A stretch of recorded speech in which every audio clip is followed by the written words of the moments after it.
What's going on, everybody? Good morning, good evening, and good night to all those who are out there listening. You are now tuned into the Let's Talk About It podcast. Y'all came to hear about it, and I came to talk about it. It's me, your host, Dave Smith, aka Wordplay Day. And you are now tuned into, once again, the Let's Talk About It podcast. Appreciate y'all joining me today, tonight, whatever time of day it is that y'all listening to me. And wherever you're listening to me at, whether it be on Apple Podcasts, YouTube, wherever you listen to podcasts at, appreciate you joining me. Just to get into a little brief about myself, I'm a certified communication and conflict management liaison, and I'm an author of several unofficially published faith-based devotional stories. I've been working in the field of communications for 7 years. Previously, you all might know me as the host of the Tough Conversations podcast. The Tough Conversations podcast is where I got my start in podcasting, having these relatable conversations with my guests and all of you. So thank you to all of those who've been following me in my career thus far, and to those who are new to me and my personality, welcome. Communication is my passion. And what I've discovered in my studies is that many of the situations and conflicts we face can be solved by being cognizant of what we say, how we say it, reframing our selfish ideologies, and listening to understand rather than to respond. Let's Talk About a podcast. It's not another self-help tell-all spill the tea podcast. No. But on this podcast, I look to discuss relatable topics with practical solutions as it relates to how we communicate and face our everyday issues. Welcome to the show, y'all. Like I said before, I used to be the host of the Tough Conversations podcast. I took a break from podcasting about a year and some change ago, just to get more endowed in school. And actually, really, I took a break from school too. So it seems like every time I start podcasting, I'm always like in school. So took a break from podcasting, took a break from school, got back into school, got back into podcasting, and now I just look to utilize everything that I'm learning as I'm getting my, schooling done, and as I am trying to become a better communicator. I look to utilize everything that I'm learning to help others who may be struggling in the realm of communication, because whether we know it or not, communication is something we use every day. I know a lot of people talk about it. Social media is really big on making things hype. A lot of people talk about communication, but do we really do it the correct way? Are we really talking in the right language? You know what I'm saying? So today's podcast and a lot of podcasts going forward will be related to how we communicate in just different areas of our life. It won't just always be about communication, but how communication plays in those various areas of our lives. This first episode is kind of like this intro episode. I have a topic that I'm going to talk about for a little while, but really just my intro episodes is always just me getting to know. As you can hear, my phone is ringing. But as many people know, if you listen to Tough Conversation podcast, my intro episodes is always just me talking about what I look forward to doing in this season of the podcast, and also what to look forward to. So like I said also before, I always have guests on, not all the time, but when I have a lot of topics that can be relatable and I need a different perspective of the thoughts that I want to share, I always like to have a guest on and allow a guest to come speak and give fruit to all those who are listening, to my fruit gatherers. I have a few guests already lined up, really good people who have really just intelligent ways of thinking, a lot of wisdom on them. So I definitely plan to get them on here, and I just look forward to hopefully them sharing their fruit with you guys, and being able to, or guys and gals, being able to share those things that they have based on those things that they have and experiences that they have on the given topics that I have lined up for this season. I won't give y'all too much information about the various topics that we're going to talk about this season, but just know it's going to be a really good season. I always say, I think the last season I did for Tough Conversations podcast, I had a really good season. Got to end on a kind of a good bad note, but uh, I felt like where the podcast was going at that time, I just wanted to do something. I just wanted to take a break from it. I was kind of getting discouraged a little bit in terms of viewership and things of that nature. But I do truly appreciate the people who've been rocking with me podcasting since day one. A lot of people, you know, this is not to big myself up, but many people always say, yeah, you should get back into podcasting, and you got the gift of gab and this and the third. A lot of people have that, gift of gab. I just want to always be the person who has a gift of gab and is saying something that is worthwhile. So I never want to get on here and just be running off at the mouth and just be saying crazy stuff. That's why the people I even picked to be on this podcast are all people who I feel like have something to relay about the various topics that I plan on putting them on. So that's my story about just podcasting and where I see the vision of this podcast going. I'm hoping to keep this podcast around, God willing. So just keep your eyes peeled. Let's Talk About It TV on YouTube is the channel where all this will be posted on. You can follow me on Instagram at wordplay_day. And also you can find me on Thread. Instagram and Thread is the two social medias that I frequent. I really don't get into much more of Facebook and all of that. So just find me on YouTube, find me on Instagram, and find me on Thread. All the content will be posted on YouTube, and then YouTube Shorts. I'll have YouTube Shorts because I'll be doing real interviews with people, video, all that stuff. I'm pulling out the red carpet for my people. So like I said, Instagram, Thread is where we can interact at, and then YouTube will be where all the content is posted at. So hopefully everybody enjoys it. Please don't be shy. Send me DMs about if you enjoy the content. Your feedback is certainly welcome, even if it's negative feedback. Some of that stuff I'll read, but I'm not one of those people who's just gonna, be posting about, this person said this negatively and yada yada yada. I don't know. I don't buy into that stuff because a lot of people just do it just for the hype and just for the content, and I ain't about that. So, as something I'm pulling from Tough Conversations podcast that I want to pull over to this new podcast is the post of the week. Post of the week was something I did where it was like either a controversial post of the week or just something that really just stuck out to me. I would show it or I would talk about it and just give my opinion about it, give my thoughts about it, and I would have my guests do the same thing. That's something I'm going to pull over from Tough Conversations over to Let's Talk About It, because just like the name says, if it's something that's worth talking about, we're going to talk about it. So I don't have a post of the week this week because I'm trying to take a break a little bit from social media. But, however, by the time this episode drops, I will be back on social media. And so the very next episode, I'm sure I will have a post of the week. God willing.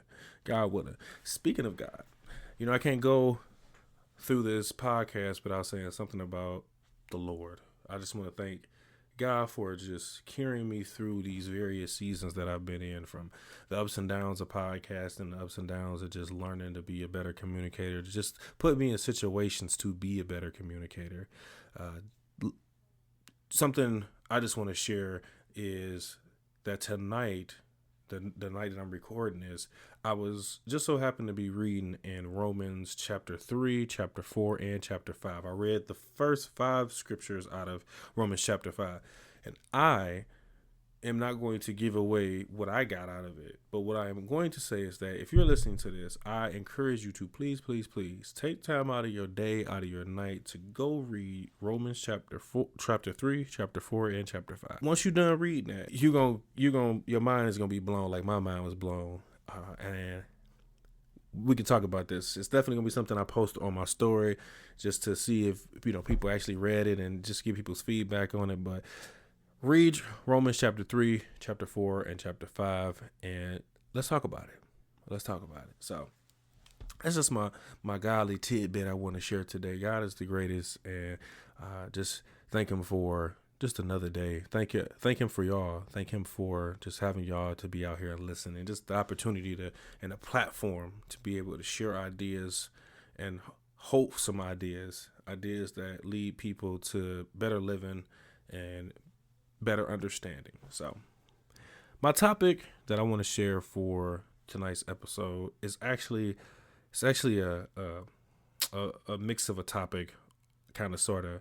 So I've been writing since I've been away from podcasting. I've been getting into my writer's bag, back into my writer's bag. I always tell people that every smith is assigned to a certain work of their hands. Some people are, what they call them. Some people are, smiths that like build stuff. There are smiths that, there's locksmiths. They help make keys. But I've always said that every smith has a work of a handwork that is attached to their name. For me, I've always felt like wordsmithing or being a wordsmith has always been my calling, and I'll have to probably do some research on more of that and just talk to the Lord about that one, because Lord knows sometimes I hate writing, just because my hands get tired quick. But I do appreciate, just literature and literary understanding of work. So I've been writing, not to get off to the deep end, but I've been writing unpublished faith-based devotional stories. Recently, the last two I've written were actually a series called The Opposition of Love. And The Opposition of Love has actually gotten very good reviews from a lot of people who've read it. And I appreciate anybody who's gotten a chance to read it. If you haven't got a chance to read it and you're listening to this podcast, I encourage you to go on my Instagram page. Yes, I'm sending you to another social media site to go look at my work. So, yes, maybe you'll follow me then. But I'm encouraging all of y'all to go take a look at my Instagram page. The link is in my bio to both of the part 1 and part 2 of The Opposition of Love. The Opposition of Love was just like something that just came to my mind as it pertains love. And for like probably a week or two straight, I had just kept seeing 1 Corinthians 13. 1 Corinthians 13. 1 Corinthians 13. I was just like, everywhere I go, that was in the view. Every time I opened Instagram, it was something talking about 1 Corinthians 13. And as much as I can attribute it to just the grand scheme of how AI has taken over technology and the algorithm is, I also was just reading one day. And sometimes I know when God is speaking to me, because when the Bible app aligns with what I'm seeing constantly, I'll just be like, okay, Lord, I hear you. And that's actually happened more recently. That's why I talk about Romans chapter 3, Romans chapter 3 and chapter 4 is because the same thing happened. So when God gives me something to either write about or talk about, it always just takes over. So y'all forgive me if you hear a lot of background clicking. It's me going back and forth between the things I have on my computer. But so I was sitting here just getting inspiration from 1 Corinthians 13, and I just started thinking about what that really means. So I decided to just write, and I really just broke it down, like what the verse means. And for those who don't know, who are not Bible savvy and don't know what 1 Corinthians 13 says, I will read you the focus verse of what I was focusing on in my writing. So it's 1 Corinthians chapter 13, and it's verse 5. And this is the AMP translation for all my Bible scholars out there. And so it says, it being love is not rude. It is not self-seeking. It is not provoked, nor overly sensitive and easily angered. It does not take into account a wrong endure. So reading that and just having that constantly resonate in my mind, having that constantly resonate within my writings, I was just like, man, what is the Lord trying to say? What is the Lord trying to say? And at that time, I was dealing with just some things going on in my life where I was just trying to assess love on a deeper level. I was trying to assess, the characteristics of love on a different level. And so as I began to write, the words just began to flow, and it took probably about a month or so for me to really break everything down and write everything out. and I'll read a small excerpt from it, and it'll just be like the first paragraph of what I wrote. So it says that love is not rude. Let's set aside our own thoughts about what we know about being rude. For the sake of the focus verse, lacking refinement or delicacy or marked by or suggestive of lacking of training or skill will be the definition we are sticking to. Rude behavior is not found in love's character. It is actually counter-distinctive of everything love stands for. How we treat people is a representation of our love or the lack thereof. How can I say I love anyone if what I show is opposite of what love really is? Love requires attributes like compassion, compromise, empathy, and selflessness. Anything opposed to that will be misrepresentation of love as a whole. For this reason, love and hate cannot coexist. They both require so much energy that they compete for space in your heart and mind. Comparing rudeness to hate probably seems like a stretch if we only consider the thought of them. However, rudeness is more than a thought. It's an act. The times we don't say good morning back to others, the affections we withhold from our spouses, or just simply not responding to our loved ones when they reach out to us. Hate is the subconscious thought that leads to our conscious act of rudeness and unbecoming behavior. Rudeness and hate only serve our own egos and self-perception.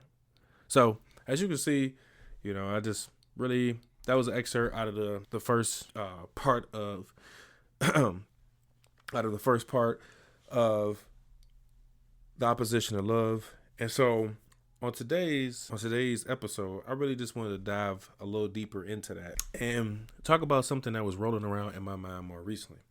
Now, yesterday, and it's crazy how I can say that for me, how God speaks to me. A lot of times he be finding me in the shower. That's where all my good thoughts come from, or all my good ideas and epiphanies come from. It's like somehow or another when I'm in the shower, all of these thoughts and all of these like good, just like things to write just come to me, or these good revelations come to me, and I'll be like, man, I need to, always make sure I take a shower. So, because I don't want the talking to stop. So it really just dawned on me how when it comes to love, right? When we talk about love and how that relates to communication, and one thing I always hear people talk about is love languages. Language being a communication method or a type of communication. We communicate in our own language. If you speak English, you speak English to others who also speak English. But what I've noticed is that social media has put a big billboard on love language. What's your love language? Oh, does your love take this test to figure out what your love language is? Does your love language fit her love language? Does your love language fit his love language? And it's just constant, and I see it all the time. And people talk about it, especially when I was frequenting Thread, hit on it a lot, where people would just be talking about love language, and if this person don't understand your love language, yada yada, da da da, this and the third. So one thing that I was thinking about while I was in the shower, just letting my mind go, was that we asked the question, what's your love language? But for what reason, right? Do we really have a goal in mind when we're talking about when we're asking people, what is your love language? What I've come to notice is that we ask people what their love languages are, but are we really willing to speak that language? Do we have the capacity to speak that language? Do we have the capacity to learn that language? During my time of being away from podcasting, I took 2 language classes, one in Spanish, Buenos dias, ¿cómo está? And I took a Portuguese class, Bom dia. So what taking those 2 classes made me realize is that how we put our words and how we manufacture our words mean so much in so many different languages. If I really had more time to explain the construct of how communication and language is, it would be too much for this podcast right now. But so I don't leave off the beaten path, it just made me realize that, being able to speak a different language is that much more important when we understand the dynamic of how to break that language down, right? The same thing that goes with love languages. While we're so caught up in, what's this person's love language, are we really using that information to understand how this person wants to be loved, or are we putting on an act? And so I feel like asking what your love language is not necessarily a suitable question, because it kind of almost, and I was having this conversation with someone, is that it kind of almost goes back to the, what kind of woman or what kind of man did you like? See, these questions only give way to almost a misleading representative. And while somebody can argue, oh, well, that just sounds like a whole lot of trust issues coming into play, where if you don't trust that you telling somebody something is them actually, taking into consideration that, then you don't trust that person. Well, let's think about this, right? I don't mean just love languages on a romantic level, right? How we love on others in our platonic relationships also matter, right? So once again, these questions give way actually to misleading representatives that can sway us into believing what we're speaking is actually who we're getting. So what I mean by that is, if somebody asks you what's your love language, and say your love language is, and I'm just use this one because everybody says this one, but not a lot of people uphold it. Words of affirmation, right? Everybody says that, oh, my love language is words of affirmation. But is that really true? And is that your love language is that your direct love language, or is that your reciprocal love language? What do I mean by reciprocal love language? Is that the love language that if you give, you also are open to receive? A lot of people don't think about that. We always think of love languages on this linear thing. Oh, this is what I want to get for somebody. Words of affirmation. But can you receive words of affirmation? Let me cook. A lot of times we give out these lists of, I want people in my life who affirm me. I want people in my life who support me. I want people in my life who do this thing and the next. But are we reciprocating those things in a loving manner so as to close the circle of love, right? And a lot of us don't think about this because, once again, as I stated in my reading, a lot of our love is based on selfish desire. Love is not, and I'll go back to my reading is love, it is not self-seeking. Once again, love is not self-seeking. Love looks to find itself as a servant. Welcome to McDonald's. How may I help you today? Not welcome to McDonald's. How may you help me? But how may I help you today? Love is a servant. And so I speak so highly about the reciprocal way of love languages is because a lot of us find ourselves and a lot of issues and conflict because our reciprocal way of showing love language is not in totality what it is. We oftentimes find ourselves saying, yeah, I want a person who can spend quality time, but can they get that back from me? Time is, a lot of us get caught up in, oh, this person wasted my time, or this, let's take relationships off the table. Just let's talk about just in general. In order for me to waste your time, I got to waste mine. That's at any level. Whether we in a relationship, boyfriend, girlfriend, or let's just say at work. Let's just say, when we're setting appointments for things. In order for me to waste your time, I have to waste my time. So I have to devalue my own time in order to devalue your time. We go back to trying to make love that full circle moment, and we can't.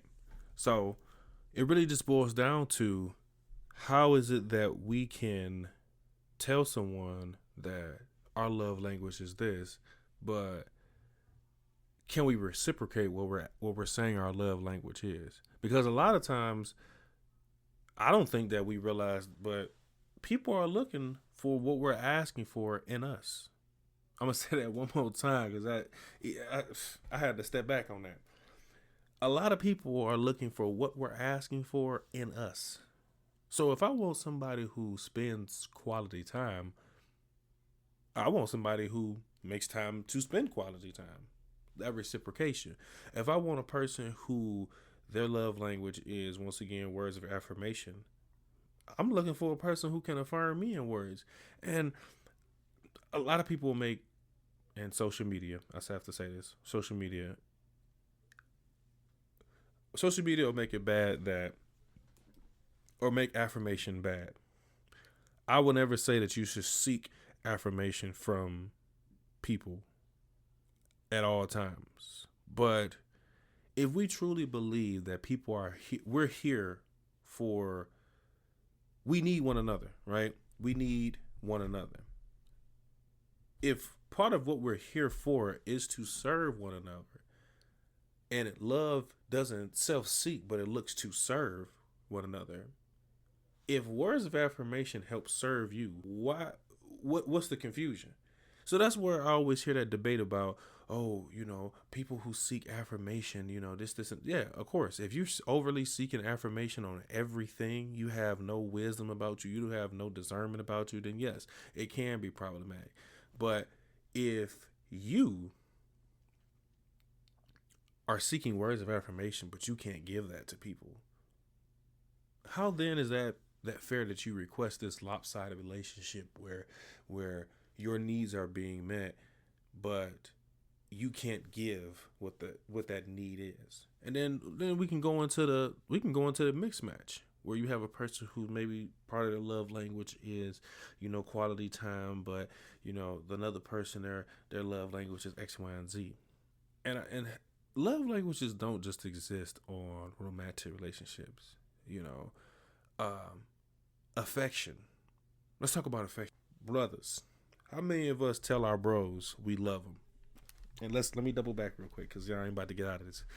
How many of us, and I'm speaking for myself too because I'm guilty. How many of us tell our brothers we love them? Or do we try to get away with it with, oh, hey, bro, love, real love? That's how we do. Like, I'm gonna just be honest. That's how, hey, bro, real love. Because we understand as men, hey, that mean real love mean, hey, bro, I love you. I said it without saying it. But affection, we go back to that affection part where a lot of us miss out on serving others through affection, through the right affection. I say that for men because a lot of men, might not be the hug type of man, right? So if you as a man ain't the hugging type of man, but you got a brother who is, hey bro, throw a hug on you, you might miss out on helping to serve one of your brothers in their time of need because you don't allow affection of love. You don't allow yourself to speak a language of love through affection. Oh my God. Listen, I'm cooking tonight. That's all I'm gonna say. So we have to understand that reciprocation of love languages has to be a thing that we put at the forefront. We can talk about our love languages all day. Words of affirmation, quality time, da da da. We can talk about that all day long. But if we're not closing that gap, if we're not circling back to reciprocate what we're asking for, what are we doing? What are we doing? So I go on to say that love given and love received all encompass something in communication and conflict management that we talk about, which is reframing. It's one of the things that I strongly believe in, and as ever since I started studying communication and conflict management, reframing has been one of those things that I really, really hope in the next year and a half TED Talk allows me to get on stage and speak about, because reframing is something that as a society we lack so much.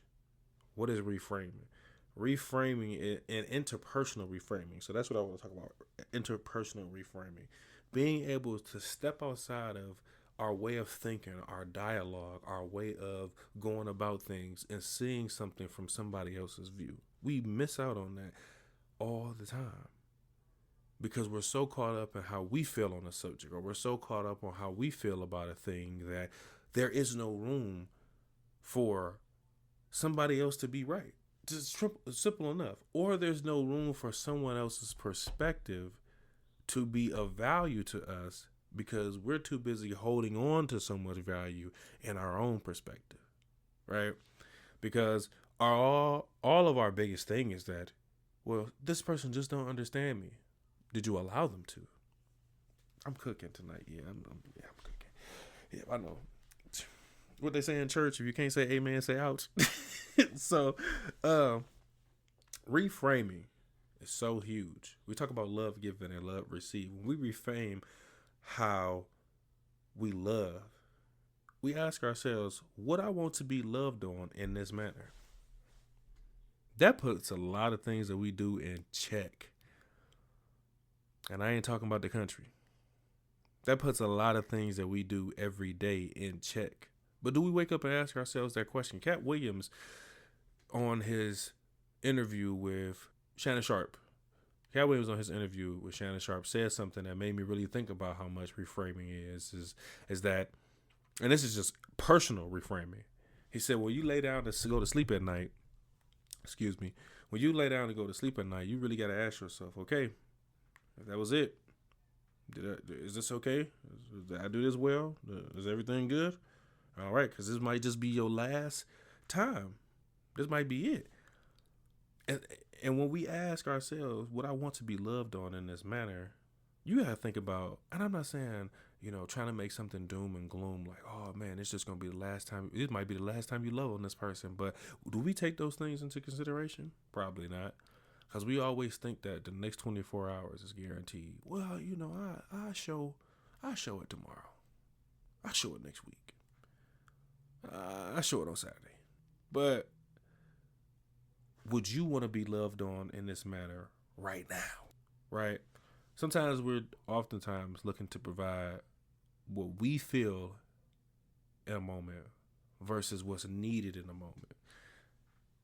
Recently, a good brother from Detroit, like myself, Mr. Jason Wilson, published a book called The Man the Moment Demands. And I can't wait to tap into that book because just the title alone really made me think about, man, that's deep. The man the moment demands. And if you think about just how you need to show up in your everyday life, not just for men, but just for men and women, sometimes we need to show up with characteristics that the moment demands out of us. Love being one of them. So reframing helps us to take off that selfish part of us that I was speaking about earlier when I read out that excerpt from The Opposition of Love. And it helps us to attempt to see things from a different view. Because if love is not self-seeking, it can easily take off that selfish mask and be like, oh, okay, I can understand why this made you feel like this. Because where I thought I had you right in this area, I actually had you misunderstood. But if we never get a chance to understand those things, or never get a chance to take off that selfish mask and see things for how they are, and see people for who they are and what they're trying to convey through their communication, if we never speak in the same language, then we always going to be confused. We always going to have conflict. We always going to have misunderstanding, reframing helps us to humble ourselves in conflict by making us realize that we truly aren't always right, and our conscious need to be right is always often present. That's true. If we really think about, nobody really likes to be wrong. I don't care how much we lie to ourselves and say we do. Oh, yeah, I don't mind being wrong. That's a lie. I'm going to be honest because being right helps feed our selfishness. I'm going to say that one more time. Being right. I'm going to say it low. Being right helps fuel our selfishness. And I'm going to say it a little louder. Being right helps fuel our selfishness. And a lot of us be on some selfish stuff. So it's true. As long as we are living on this earth, we're going to have some unfortunate selfish tendencies that we need to work on. And when we humble ourselves through love and through the right love languages to take off our selfishness and realize that we're not always right about how we go about things or how we say things or how we do things or, whatever the case may be, we expose those unconscious needs to be right. Because when we give people the wrong love language and they don't like it the way we give it, then can we then tell them that they're wrong because they don't like what we're presenting to them? If they told us that they want quality time, but all we give them is us, but we on our phones, or we're not paying attention to what's being said or the person's feelings or the person's thoughts or whatever the case may be, we can't then just say, well, I am spending quality time. I'm saying something that we're all guilty of. It's okay. I'm gonna get to yours next. But and if you, like I said, I wanted to say, if you don't feel this, then I'm gonna get to yours next.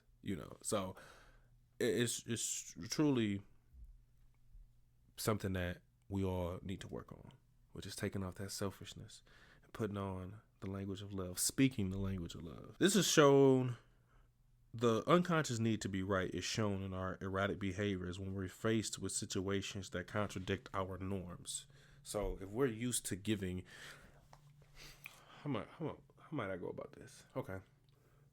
For me, and I'll put myself on blast for a second. For me, a lot of the ways I was used to handling conflict, a lot of ways I was used to handling just conversations with people was to speak to everybody the same way I speak to everybody.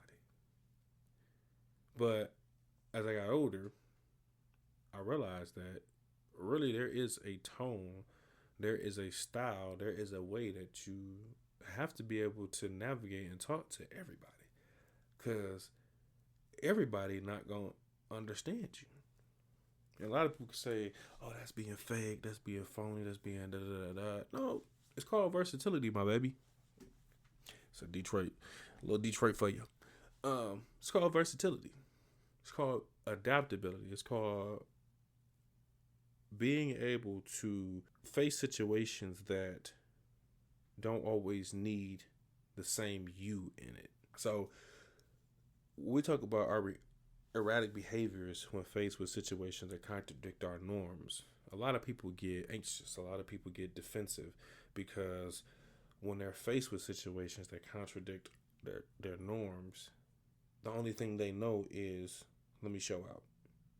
But we have to be versatile, and love makes us versatile, and understanding that it's okay to be wrong in this moment. How can I learn from it? But selfishness, to be right, teaches us that no, they wrong because they can accept that I was right. I'll throw these headphones off right now. I'm going to say that one more time. Love teaches us that, yes, it's okay to be wrong. What can I learn in this moment? But selfishness teaches us that, no, they're wrong because they won't receive what I'm trying to give. You get the picture? So whatever erratic behavior that we present in those moments of being wrong also help to further push down the love and take away from what love truly is. I think we can all agree that the love we give and the love we receive should be unconditional, but in the practical reality, that isn't always true. Let's talk about unconditional love for a minute. I'm gonna get biblical on y'all. Whether you believe in God or not, God has unconditional love for all. What do you mean he has unconditional love? Well, thank you. I'm glad you asked. God has unconditional love for all of us in the fact that he gave his only begotten son for all of our sins, for all of our wrongdoings. Unconditional love is no matter what you do, and Was it in spite or despite? Okay. I got see. This is raw and real. So, despite what we do, I might be using the wrong one, but okay. Despite what we do, he gives grace in that he still loves us regardless of the things that we do. How many of us can say that we give love in that manner? Don't worry, I'll wait. All right, I got tired of waiting because you lie. You lying. If you said me, you lying. But in the practical reality of life, our unconditional love wavers. It does. Because all somebody has to do is rub us the wrong way one time. Oh, Lord, let it be somebody we don't know. They ain't got one time. They got none time. They ain't got no time to rub you the wrong way. And even if it's the person that we say we love, they probably got one time. For real. One time and a half, maybe, to rub us wrong. And then our love and the way it's shown is conditionally put on display. And how we treat this person, and how we talk to this person, and how we deal with this person, and how we interact with this person, and how we just anything dealing with this person who we feel has wronged us. Because if we really are honest with ourselves, the biggest lie we tell ourselves is that my love is unconditional. Let's be honest. Let's stop and really think about this. Is your love really unconditional? The way love is supposed to be unconditional. I'm going to stop right now and I'm going to tell on myself. Sometimes my love gets conditional. Sometimes when I'm in the heat of a moment or something rubs me the wrong way, a person rubs me the wrong way, the way I show and am supposed to love on this person is very conditional.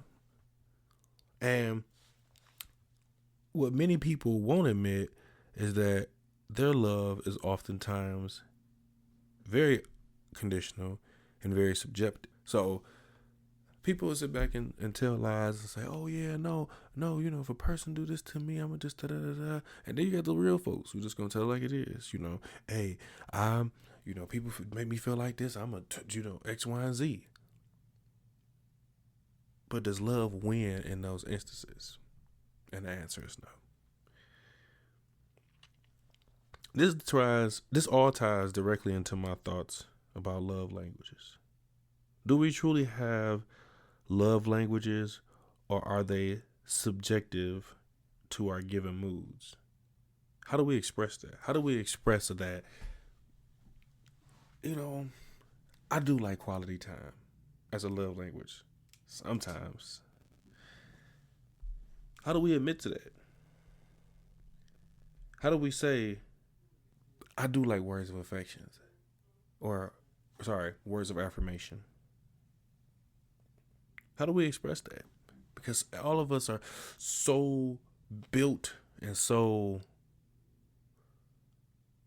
just focused on our love languages being so much a part of our identity that we don't even give ourselves room or space to deny or to come to the realization that, yes, truly, we 100% have very subjective love languages. Our love languages are 100% based on our moods. Because if you're not in the right mood and somebody gives you words of affirmation, you're going to tell them what? What are you going to say, brother bear? Sister bear? What are you going to say? You're going to say the wrong thing in a very unloving manner. If somebody's trying to spend quality time with you and you're not in the mood to get that quality time or give that quality time, what are you going to do? You're going to run that person off. See, when we can sit back and really take time to assess these questions in which I'm asking, we really make and help ourselves and save ourselves from a whole lot of trouble. So, my question for you tonight is, what's your love language? Is your love language opposed to what love really is? Is that truly your love language? And are you reciprocating the love language that you're asking for? back to the person that you're asking for it from. Let's talk about it. And so we have. Thank you all for being a part of this first episode of Let's Talk About It podcast, the discussion of the opposition of love. I truly hope that y'all enjoyed this episode. I look forward to many more episodes to come. Please stay tuned, like I said, to me on Instagram and Threads, as well as YouTube, where all the content will be posted. I truly, truly appreciate you. You guys have helped me in my podcasting career, and I can't wait to just have y'all watch me grow as a communicator and podcaster. So until we meet next time, be on the lookout to see who the new guest is and who the next guest will be on the podcast. Let's talk about it. Y'all came to hear about it. I came to talk about it. Peace, love. Have a good night. Thank y'all.